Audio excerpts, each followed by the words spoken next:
Ești curată la tine. Bun. O să faci 7 acum, anul ăsta, în octombrie. În 2026, pentru că e octombrie, anul acesta. Dar, peste 10 ani, dacă acum ai 6, câți ani o să ai peste 10 ani? Dacă acum ai 6, adaugi la 6, adaugi 10 ani. Cât înseamnă?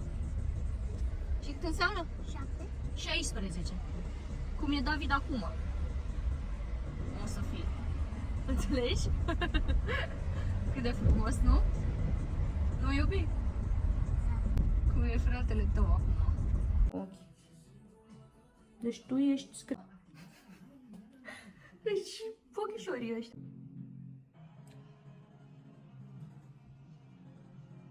Deci cum poate să arate cineva Nu mă face să râd. atât de frumoasă? Cum poate să arate atât de frumoasă? Doamne! Și așa roșie și umflată arăți bine.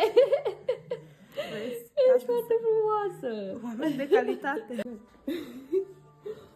Și mai bei codițele. Da?